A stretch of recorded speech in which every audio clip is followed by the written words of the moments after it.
नमस्ते दोस्तों। Time time is the measured और measurable period during which an action process और कंडीशन एग्जिस्ट और कंटिन्यूअस।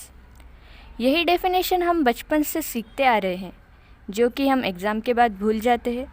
लेकिन अगर हम समय के बारे में सोचें तो ये बहुत पेचीदा है और इस पे हर रोज़ कोई नई रिसर्च चलती है। मैं यहाँ पे साइंस की टीचर बन के नहीं आई हूँ और आपको बिल्कुल भी बोर नहीं करूँगी, बल्कि हमारे Indian mythology including Hinduism, Buddhism, Jainism में समय के बारे में क्या कहते हैं ये आपको बताऊँगी। Then let's start the video and हम चलते हैं समय के सफ़र में। जैसे कि हम जानते हैं, इंडिया में समय को लीनियर नहीं माना जाता, बल्कि उसे एक चक्के के या फिर एक साइकिल के रूप में दिखाया जाता है। पहले सत्ययुग, फिर त्रेता युग, फिर द्वापर युग, फिर कलयुग और फिर प्रलय होने के बाद फिर से सत्ययुग शुरू होता है। ये साइकिल कंटिन्यूसली चलती रहती है, पहली फिर दूसरी फिर तीसरी, इसका कोई भी अंत नहीं है। और जिसका अंत नहीं होता उस समय का कभी आरंभ भी नहीं होता। जो काम आप अभी कर रहे हो वो किसी साइकिल में आप कर चुके हो या फिर अगली आने वाली साइकिल में करने वाले हो। ये आइंस्टाइन की बताई गई थ्योरी से बहुत मैच करता है कि हमारा पास्ट, प्रेजेंट और फ्यूचर एक साथ ही कहीं तो भी चल रहा है। अगर आप कंफ्यूज हो रहे हो तो मैं समय से रिलेटेड कुछ स्टोरीज आपको बताऊंगी जो कि हमारे पुराण में बताई गई है। रामायण में जब राम जी का वक्त पृथ्वी पे ख़त्म हो चला था तो काल देवता उन्हें सूचित करने आए थे, क्योंकि वो हनुमान के रहते राम जी के प्राण नहीं ले जा सकते थे। तो राम जी ने अपनी अंगूठी ज़मीन के एक दरार में डाल दी और हनुमान को वो अंगूठी लेने भेजा। वो अंगूठी नागलोक पहुंच गई थी। तो हनुमान ने नागराज से पूछा, हे नागराज, मेरे प्रभु श्री रामचंद्र जी की अंगूठी आपके लोग गलती से आ गई है, तो कृपा कर वो मुझे लौटा दे। नागराज हनुमान जी को लेकर अंगूठी के पहाड़ की तरफ लेके गए। वो देख के हनुमान जी गुस्सा हुए और नागराज पे चिल्लाए, मैंने आपसे प्रभु की अंगूठी मांगी थी, आप इन अंगूठियों के पहाड़ के पास मुझे क्यों लेके आए? तो नागराज मुस्कुराते हुए बोले, हे पवन पुत्र, ये सारी अंगूठियाँ प्रभु श्री रामचंद्र जी की है। हर त्रेता युग में राम जी अपनी अंगूठी यहाँ भेजते हैं और उस युग का हनुमान अंगूठी लेने नागलोक आता है और पृथ्वी पे श्री राम जी जल समाधि लेके जीवन को त्याग देते हैं। यहाँ हमें युग का या समय का चक्र कैसे चलता है वो समझ आता है।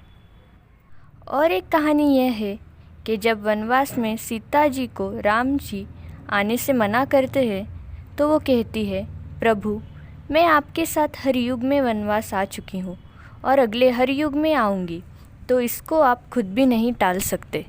यानी कि जो हम कर रहे हैं वो पहले से डिसाइड है और वही हम करते रहेंगे।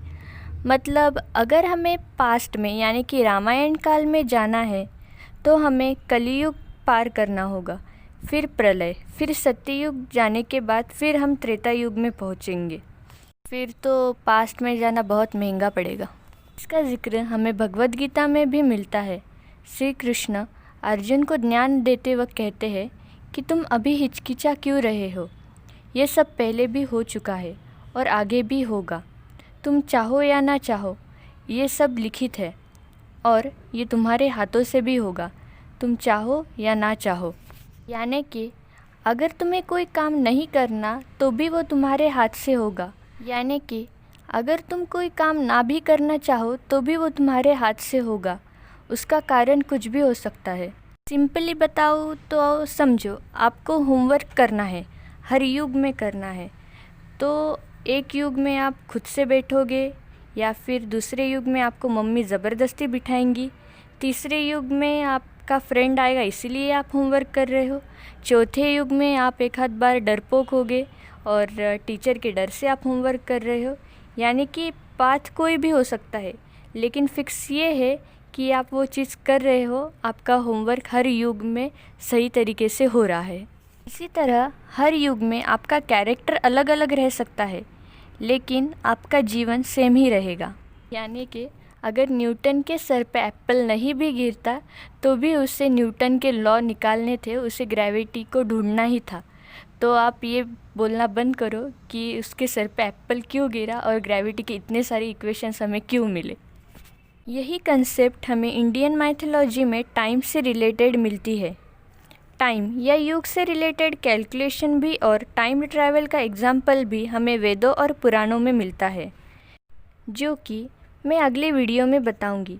ये कैलकुलेशन और यूनिट ऑफ टाइम बहुत इंटरेस्टिंग है, जैसे कि यहाँ सेकंड से भी कम वाले टाइम को हम मेजर करते हैं और जहाँ आपको पता चलेगा कि हमारे 1,00,000 साल ब्रह्मदेव के लिए 1 सेकंड के बराबर होते हैं। तो प्लीज़ अगले वीडियो के लिए मेरे चैनल को सब्सक्राइब करें और बेल आइकॉन दबाएं, और वीडियो पसंद आए तो लाइक और शेयर कीजिए। Thank you.